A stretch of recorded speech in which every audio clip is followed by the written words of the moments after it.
Eu fiquei preocupado comigo. O que eu pude fazer, o que eu não pude fazer, o que eu realizei, o que eu não realizei. E se minha vida foi agradável ao Senhor durante todo o ano, essa deve ser a preocupação do discípulo de Jesus, a nossa preocupação. Essa expectativa de findar um ano e de começar outro. Não é o caso aqui do profeta Jeremias para com Israel.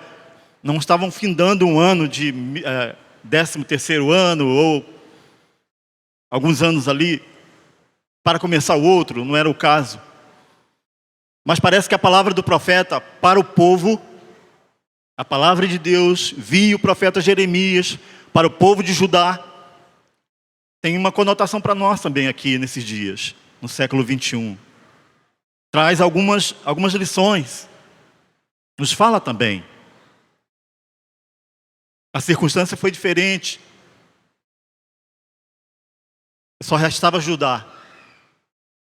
O reino do norte já estava praticamente fora do mapa. Fora do mapa. Vez ou outro, o Senhor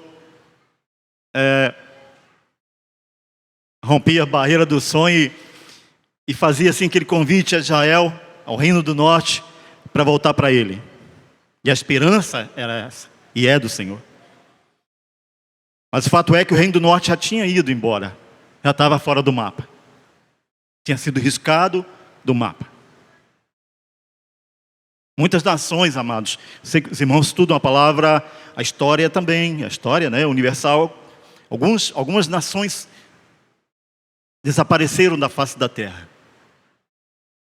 Aí você vai buscar lá o que pode ter acontecido. Para essas nações aqui, como Israel, o Senhor deu exemplo em casa, o reino do norte, Deus tirou do mapa.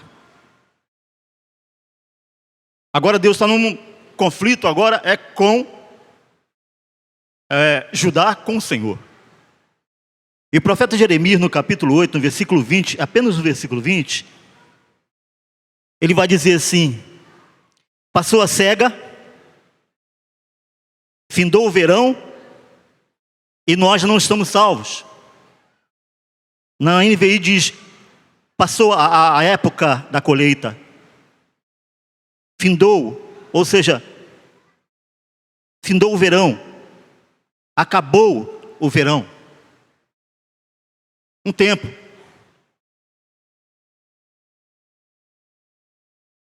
Isso já está dentro do que o profeta já está lamentando.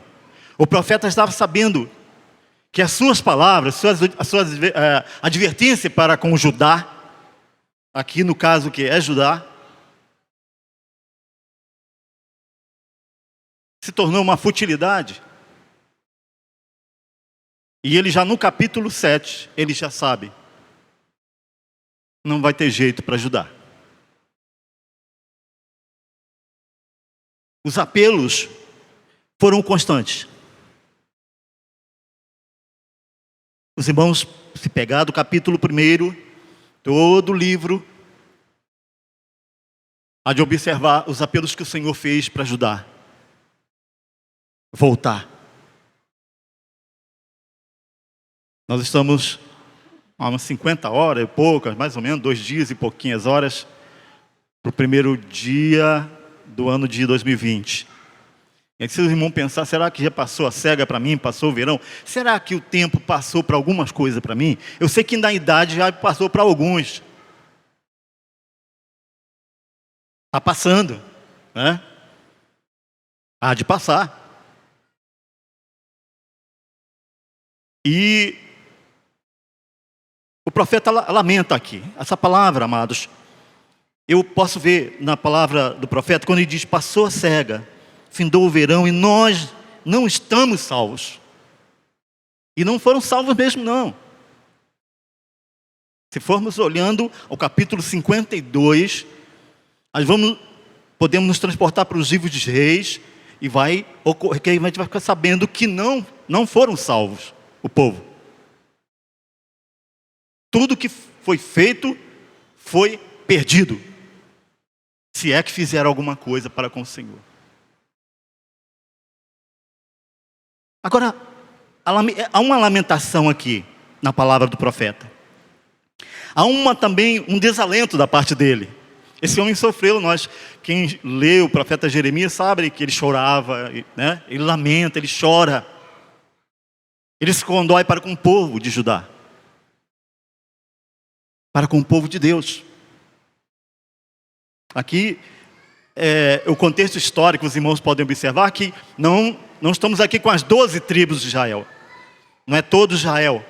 Nós podemos dizer que Israel, podemos figuradamente, como povo de Deus. Mas especificamente o Senhor está tratando com Judá, o remanescente, e que também estava com os dias contados. Agora, por que esse lamento? Por que o desalento? O que aconteceu do profeta colocar essa palavra assim como tivesse causa perdida? Ele viu a realidade do povo, e a realidade não era boa. O futuro não era promissor.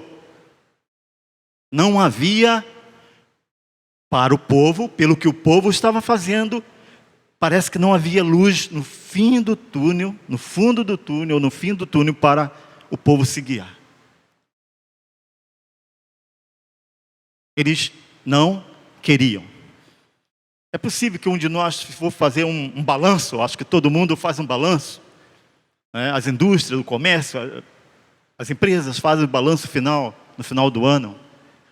Eu creio que ainda faz. Essa parte da contabilidade é necessário, né? A fazenda, o governo precisa saber. O patrão também quer saber. Aí será que valeu a pena? Aí a pessoa entra, o patrão vai ver se valeu a pena trabalhar com aquilo ali, com aquele produto. Se vendeu muito, se houve lucro. É o balanço. O irmão vai fazer um balanço, cada um de nós vai fazer um balanço. Poxa, como é que foi minha vida esse ano? Foi produtiva? Eu fiz algo que valeu a pena?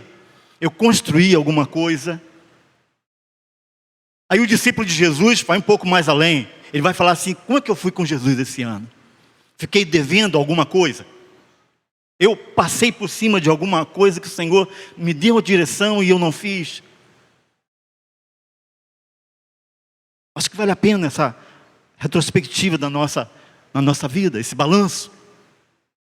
Parece que o profeta aqui, ele deixa isso para a gente fazer uma avaliação de como foi, de como está sendo.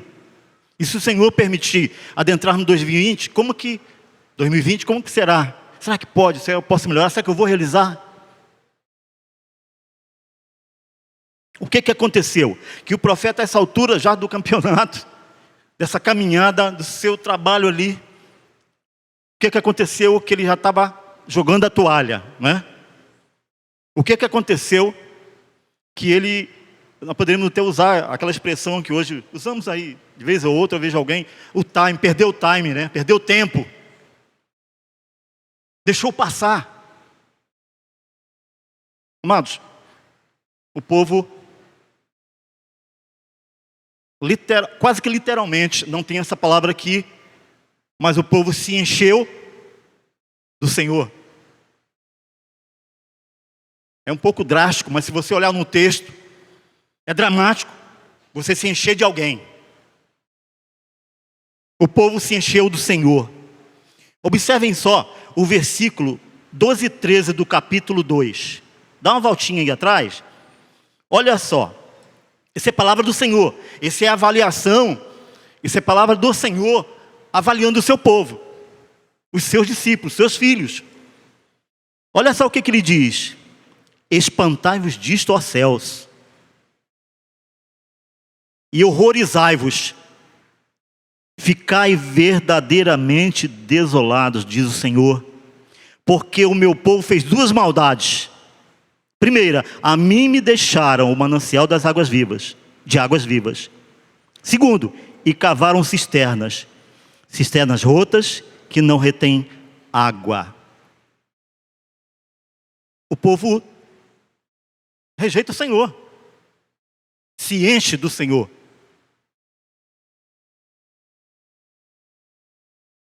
Quantos por aí já não se encheram de Jesus? Quantos por aí na sua caminhada achou que ser discípulo de Jesus é chato, ainda mais com a pressão que tem ocorrido nos últimos dias? O preço é caro. O que estamos ouvindo, o que estamos vendo, o que vamos ouvir.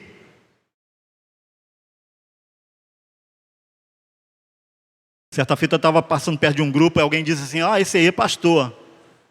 Aí eu parei. Eu tenho, de vez em quando me dá uns estalos esquisitos que eu tento confrontar.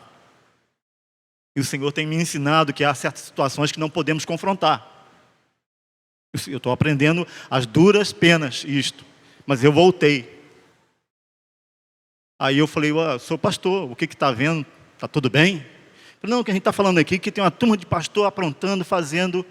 Aí eu falei: olha, guardadas as devidas proporções, eu não sou como eles. Me desculpe. Você não pode generalizar. Eu não me chamo eles, esses nomes que você deu aí.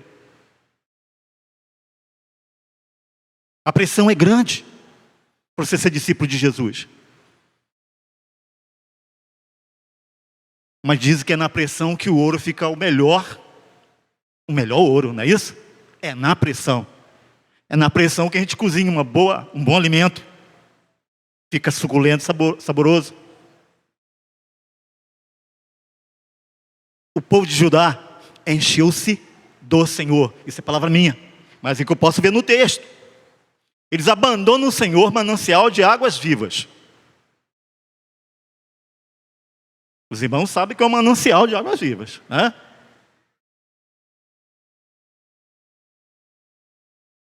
Tudo do bom e a hora. O Senhor cuidava do seu povo. Estava cuidando até aqui. Reclamar de quê?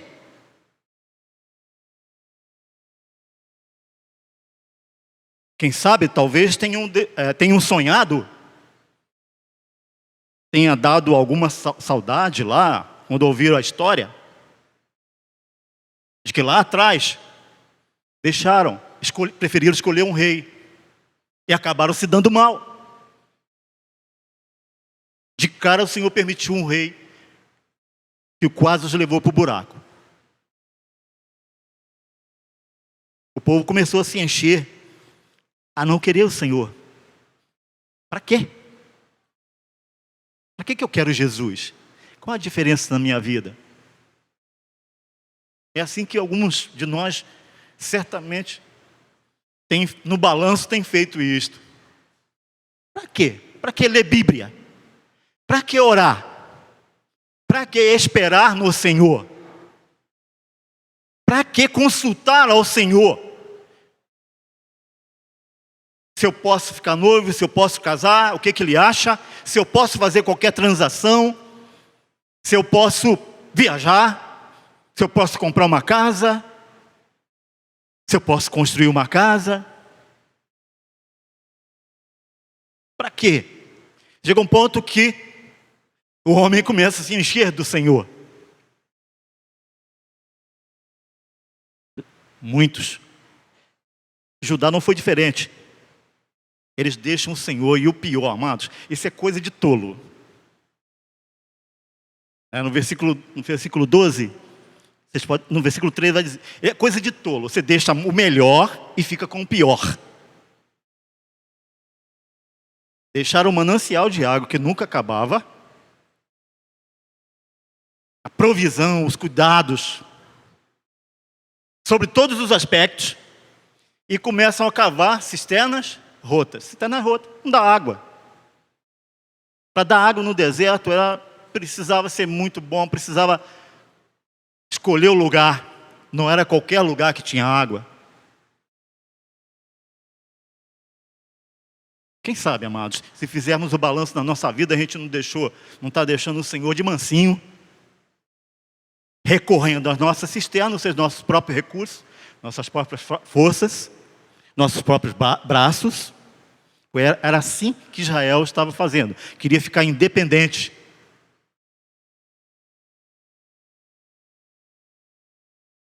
Ontem eu estava com uma família, eu e Dissé estava com a família ontem, e eu percebi, eles trouxeram um dos filhos, 17 anos, rapaz. E nós estávamos juntos. E eu percebia que aquele rapaz, ele tinha toda não uma dependência, mas sempre uma submissão ao seu pai, à sua mãe. E às vezes ele contando história, rindo, em nenhum momento eu percebi que aquele rapaz, ele deixou entender que eu não estava satisfeito com o que o pai, às vezes, brincando, a mãe com ele, citando as brincadeiras ali, alguns acontecimentos. Ele ficou chateado, ele está caminhando no rumo correto, com o pai e com a mãe. E o curioso, que aqui no frigir dos ovos, lá no final da história, o profeta vai dizer, gente, vocês já estão no cativeiro mesmo. A boiada arrebentou, né, que fala? A boiada, estourou. Não é arrebentar, não, é estourar. A boiada estourou, acho que todo mundo sabe que é uma boiada quando estoura, né? Eu já vi. A boiada estourou, o que vocês têm que fazer agora? Agora já é tarde. Vocês têm que se submeterem-se ao imperador Nabucodonosor. E o homem não era brincadeira, não. Se não fosse por bem, ia por mal. Ele vai aconselhar o povo a se submeter. Não é isso que a Bíblia diz? Nos ensina? Sacrificar é melhor, obedecer, é melhor do que sacrificar. Ao Senhor não interessa a rebelião. Aqui o povo se rebela. O versículo 24, 26 e 27 do 2, vamos dar uma olhadinha lá. Olha só a situação do povo. 26, 27 do capítulo 2, voltando atrás um pouquinho. Como fica confundido o ladrão quando o apanham? Assim se confundem os da casa de Israel. Eles, os seus reis, os seus príncipes, e os seus sacerdotes, e os seus profetas, que dizem ao pau, tu és meu pai. Que dizem à pedra, né? E a pedra, tu que me geraste, tu me gerastes, porque me viraram as costas, não o rosto, mas no tempo da sua angústia dirão, levanta-te e livra-nos. Ou seja, o povo conversando, eles fizeram o seguinte, quebraram o primeiro mandamento. Não terás outros deuses. Primeiro mandamento quebrado. Amado, isso aqui é a menina dos olhos do Senhor. Deus não se troca. Deus não quer ser trocado. Se alguém troca o Senhor, é porque tem outro. Deus não divide a sua glória. Ele fala lá, eu não vou dividir a minha glória com ninguém. Ou é com ele, ou sem ele. E aqui, Israel, né? Só que agora a tribo de Judá, eles dizem o seguinte, eles chegaram para construir as imagens dos deuses cananitas, chegava para ele de pedra ou de pau, ou até tinha de metal também, e dizia, olha, agora, o seu Deus, o nosso Deus é vocês. Nós nos curvaremos a vocês. Os livramentos, quem vai trazer é você.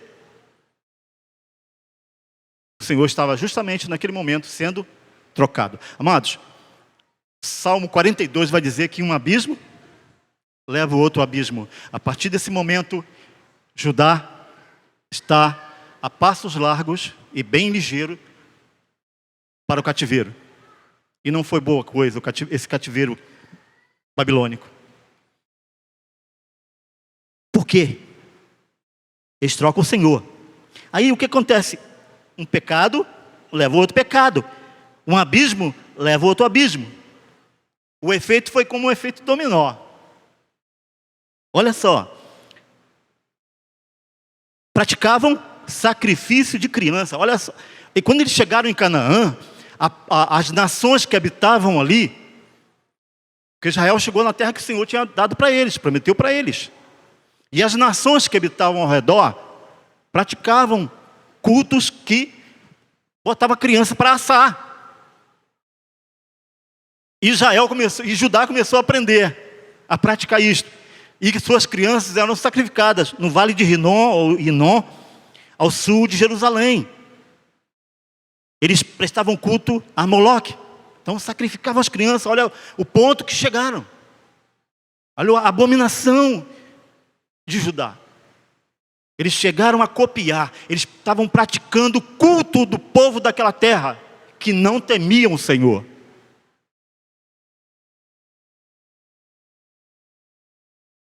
Nós temos um grande desafio nesses dias difíceis que já estamos. Ter cuidado para não copiar. Eu estava lendo uma frase para o próximo ano novo de um ente querido meu. E ela disse assim: paciência para mim, para 2019 eu não teve. Mais ou menos a frase assim: 2019 eu não tive. Para 2020 não terei. Possivelmente, paciência só terei para 2021. Aí como um ente querido que eu posso conversar, aí mandei uma frasezinha e falei: não deve ser assim. Paciência, de vez em quando precisamos de paciência. Não é assim que o Senhor Jesus nos ensinou.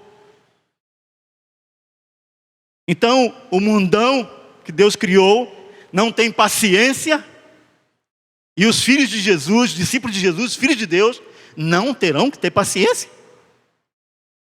Como assim? Precisamos de paciência. E o Senhor nos dá.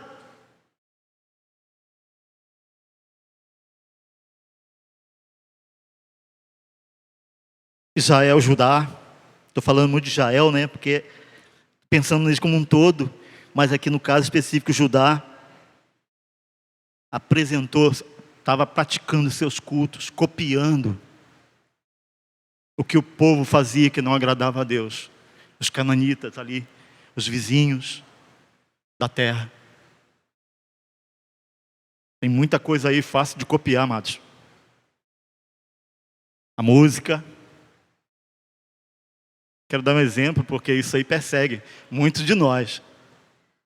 Você cantar aquela musiquinha, aí você vai ver na letra, tem tanta coisa feia.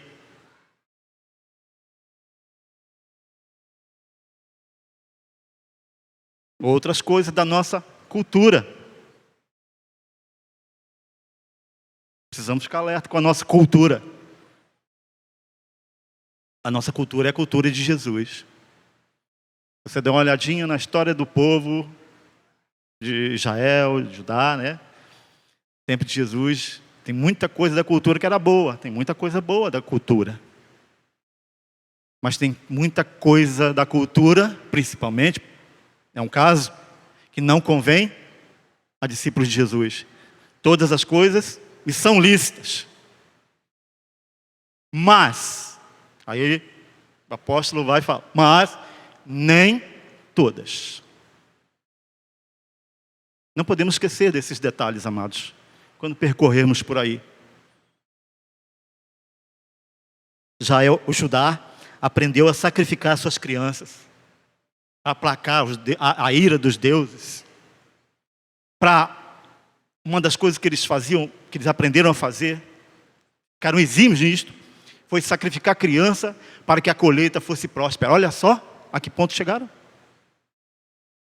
Paulo vai dizer: eu plantei, Apolo regou, quem deu o crescimento foi o Senhor. Aí olha que ponto que chega quando você deixa de olhar a Senhor. Começaram a sacrificar seus filhos, a queimar. Outra coisa, eles estavam cultuando a rainha dos céus. Nós vamos ver isso aqui no capítulo 7. A rainha dos céus. Capítulo 7, 18. Olha só. Onde que eles chegaram? Os filhos apanham a lenha. Jeremias 7, 18. Os filhos apanham a lenha. E os pais acendem o fogo. E as mulheres preparam a massa. para fazerem bolos à rainha dos céus, e oferecem libações a outros deuses, para me provocarem a ira. Quando o Senhor fala no finalzinho, para me provocarem a ira, os irmãos que são pais já observaram que às vezes quando os filhos fazem lá alguma coisa para poder... Aí você fala, está fazendo isso para me passar raiva, né? Para deixar o pai agitado, a mãe agitada, zangada. Israel fez coisa parecida, para provocar a ira do Senhor. Ofereceram seus sacrifícios, suas ofertas, a Astarote ou Astarte, a rainha dos céus. Continuam quebrando o primeiro mandamento. E a distância fica bem maior deles e o Senhor. Ainda há profeta. Ainda não mataram Jeremias. A palavra está suando.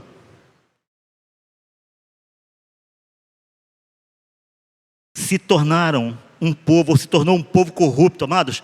Eles aprenderam a serem corruptos, olha só. Nesse tempo que nós vivemos no Brasil, que está se falando muito nisto. E o povo de Israel aprendeu com uma rapidez, o povo de Judá, com uma rapidez extraordinária a serem corruptos. Eles começavam, zombavam dos profetas, as mensagens do profeta. Jeremias falava para ele no capítulo 5, no versículo 12.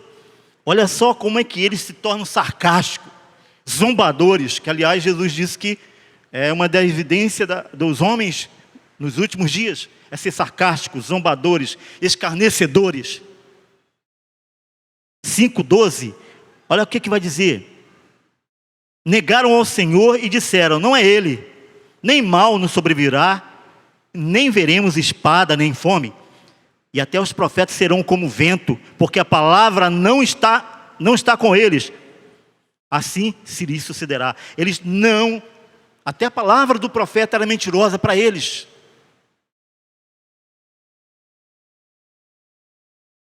Eles eram corruptos, aprenderam a ser corruptos, a se corromperem, zombavam dos profetas. Estavam praticando fraudes, opressão, furtos. No capítulo 5, no finalzinho do capítulo 5, observe alguns versículos. A partir do 26, 25 diz assim, as vossas iniquidades desviam estas coisas, e os vossos pecados apartam de vós o bem, porque ímpios se acham entre o meu povo, andando, espiando, como quem arma laço. Andando, espiando, e como quem arma laço. Põe armadilhas com que prendem os homens, oprimindo o outro, um ao outro. Como uma gaiola está cheia de pássaros, assim as suas casas estão cheias de engano, de mentira, fraude, né? Por isso se engrandeceram e enriqueceram, engordam-se, estão nédios e ultrapassam até os feitos dos malignos. Ou seja, eles tornaram-se pior dos piores. Ultrapassam até os feitos dos malignos. Não julgam a causa do órfão. Algo muito extraordinário que o Senhor sempre cuidou foi do órfão. Deus sempre olhou com carinho o órfão, aquele que não tem quem cuide. Eles começaram a negligenciar e deixaram para lá. O órfão. Nem julgam o direito dos necessitados. Eles ficaram corruptos, irreconhecíveis.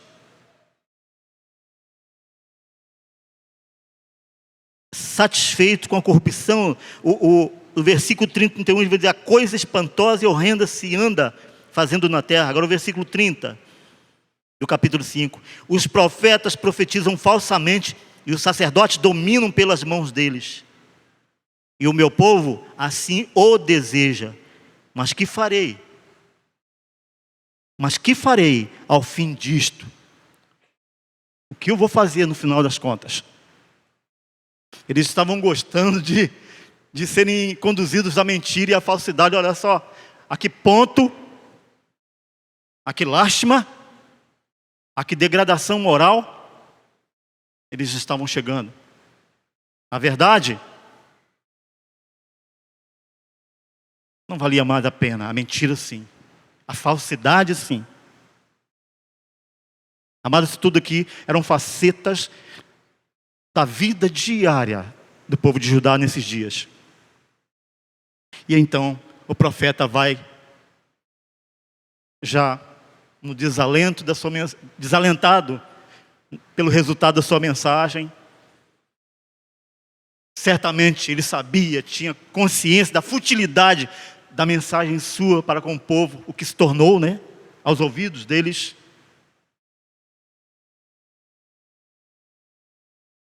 O profeta vai dizer: passou a cega, findou o verão.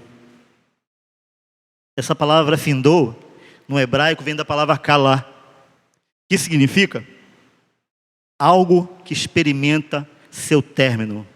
A ideia vem da raiz dessa palavra, a ideia da raiz dessa palavra é de que concluiu-se um processo. É como um juiz, digamos assim, bate o martelo, a sentença está dada. Passou a cega, findou o verão, e nós não estamos salvos. Foi o balanço que o profeta teve. Foi o balanço que o profeta teve que declarar. E não foram. No ano 605 a.C., o Império Babilônico, com toda a sua força, pois já tinham posto para baixo o Império Assírio, tinha confrontado e tinha vencido o Império Egípcio, só tinha os babilônios. Sob o punho de ferro de Nabucodonosor, pega Judá e leva para o cativeiro. A crise foi tão grande. Eu, quando vi a história, lendo um pouco da história, diz o seguinte, que as mães judias cozinhavam seus filhos para poder se alimentar.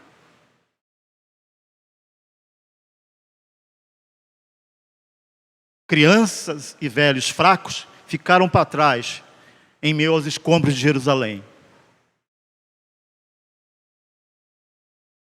A esse ponto chegou. De um humano, uma mãe, comer pedaço de carne do seu filho. Amado, a gente olha assim, a gente podemos trazer para os nossos dias algumas situações que temos por aí. Aí você fica, será por que isto? Aí os amigos que estão conosco falam assim, gente, por que tanta maldade nesse mundo? Os homens estão maus. Às vezes, uma simples decisão de trocar Jesus, de trocar o Senhor, que fez todas as coisas, que criou todas as coisas e que nos sustenta, um manancial de águas vivas. Como aqueles que se dizem já seguindo a Jesus, discípulo de Jesus, a igreja de Jesus, precisa ficar atenta, não se contextualizar. Tem um livrinho pequenininho que o autor diz que esses dias finais a igreja pode tentar querer, desejar se contextualizar com o sistema. E temos visto algumas mazelas por aí, da igreja de Jesus, dos discípulos de Jesus, às vezes fazendo concerto.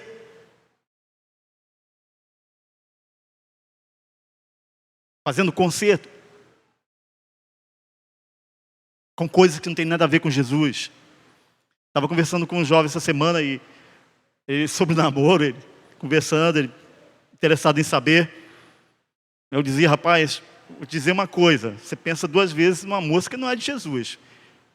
Porque quem não é de Jesus, o seu pai tem um outro nome, e você vai ter um sogro, não é legal, ele riu, né? Mas a realidade espiritual é esta. Ele achou interessante, falei, não é interessante, não, o negócio é sério. A gente precisa ter cuidado com as nossas, em se contextualizar. A gente precisa ter cuidado com a nossa cultura. Judá se afundou aqui porque gostaram muito da cultura do seu tempo ali de Canaã. Nós temos que ficar ligados, ficar atentos, vivendo cada dia como sábios, não como nécios. A palavra não recomenda isto. E a queda, o efeito dominó, está justamente em trocar o Senhor. E foi aí que Israel também, o reino do norte, e Judá era reino do sul, quando dividiram, né? Israel também foi por aí, conquistado pelos sírios, e Judá pelos babilônicos. Amargaram 70 anos no cativeiro. Tiveram que se submeter a um domínio cruel de Nabucodonosor. Claro que o Senhor tinha promessa para o seu povo, mesmo lá no cativeiro. Ele ia restaurar, como restaurou. A Babilônia ia se afundar, como se afundou. Perdeu o império. E deixou até de existir como Babilônia, né? Como um domínio, como um império. E o povo de Deus continua até hoje. Aleluia. Sabe por quê? Porque aqueles que seguem a Jesus permanecem. A igreja de Jesus permanece. O povo de Deus permanece. Aqueles na idade, como pessoas, a gente morre, mas ficam os nossos filhos. Ficam aqueles que Jesus está salvando. Mas o fato é, irmãos, não deixamos passar. Não podemos deixar passar o tempo e deixar de, primeiramente, andar com Jesus. Andar como Ele andou. Aquele que diz que está nele, vamos falar junto? Aquele que diz estar nele, deve andar como Ele andou. Isso é para hoje, é para agora, e vai valer para daqui a trocentos anos, como diz o pastor Evandro.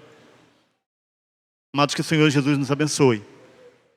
E se no seu balanço tiver alguma coisa ali a dever, né? E se o Senhor permitir que vivamos o ano que vem, próximo ano, que possamos conquistar. E principalmente a nossa vida com Jesus, andar como Ele andou. Que o Senhor tenha misericórdia de nós. Amém? Vamos nos colocar de pé?